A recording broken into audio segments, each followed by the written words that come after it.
first thing you want to do before working on any electrically driven air compressor is to make sure the compressor itself is turned off,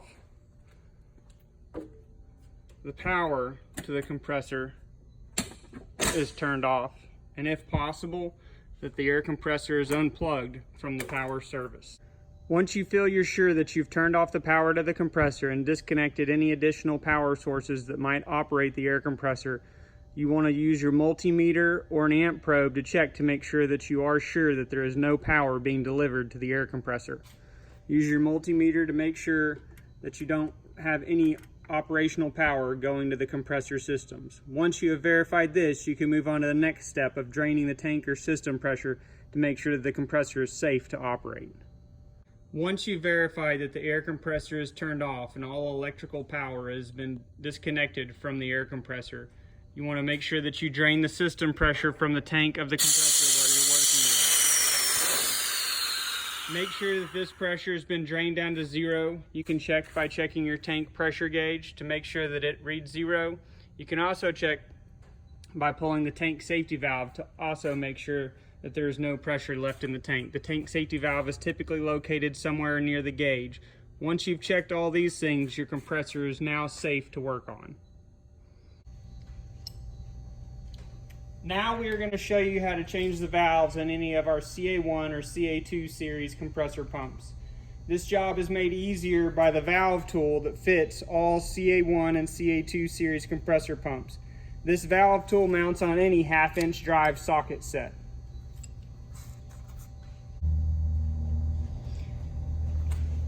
First, we begin by removing the valve hold-down caps. A 1/2-inch wrench is needed for this process.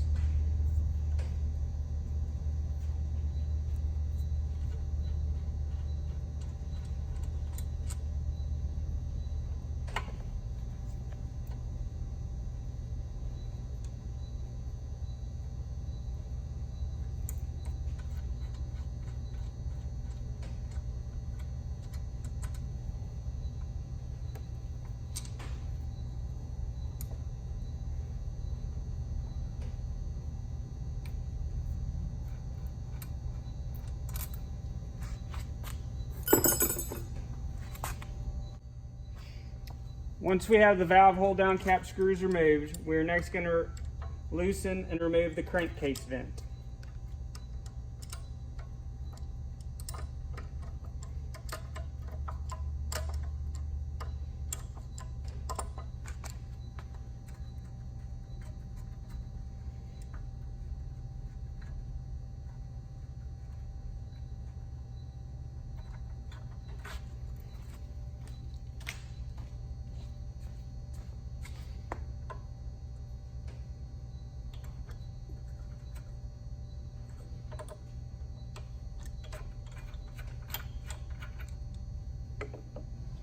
Now that the crankcase vent is removed, we're going to remove the crankcase vent fitting.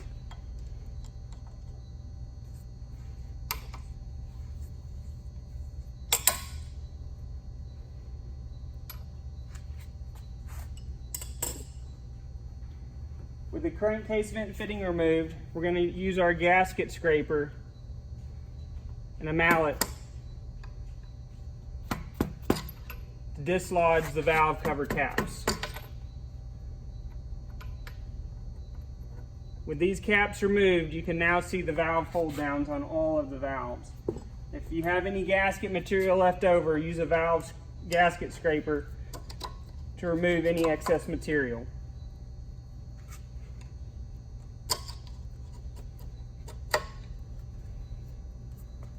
With the area clean,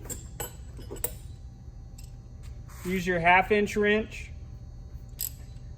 and your valve removal tool to remove the valve caps from the head.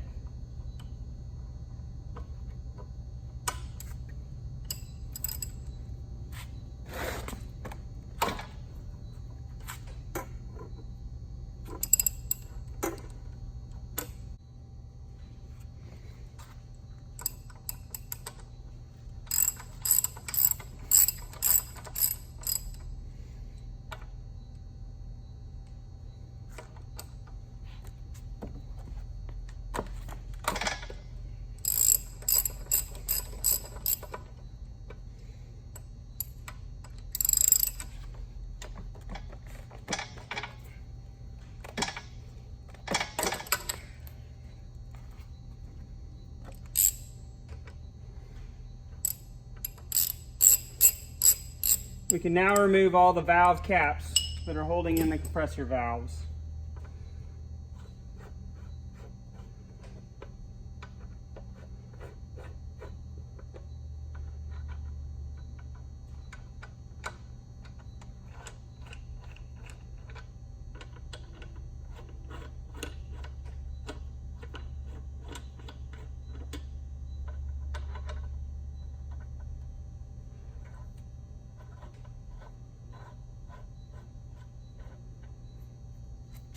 These first two valves right here are your low pressure intake valves. This valve right here is your low pressure discharge valve. This valve right here is your high pressure intake valve, and this valve right here is your high pressure discharge valve.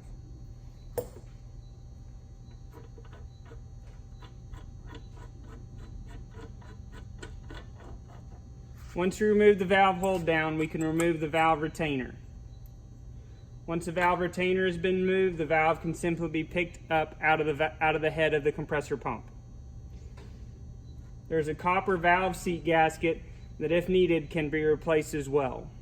To put the valve back in, you simply put the valve copper gasket back on in its seat in the head, and then insert the valve back into the head of the compressor pump. Replace the valve retainer ring and put the valve cap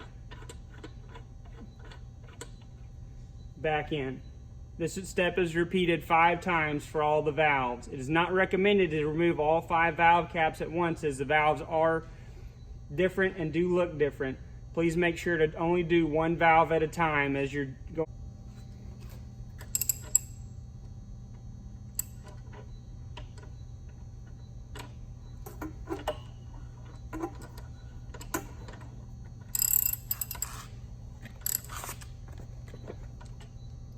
You're going to firmly tighten all the valve cap covers back down.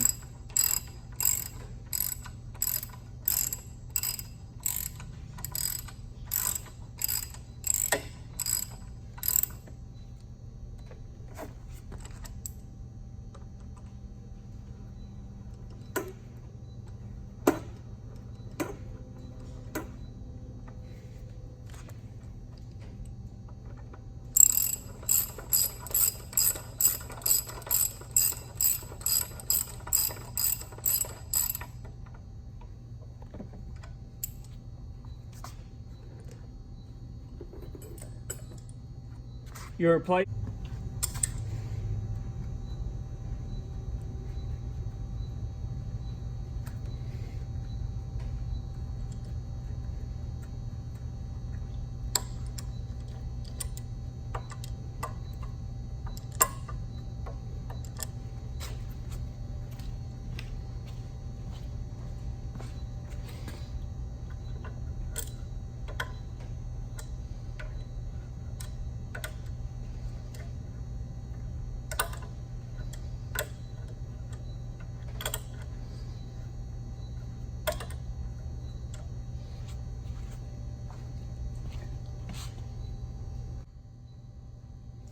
Lastly, we'll replace the gaskets for the valve caps.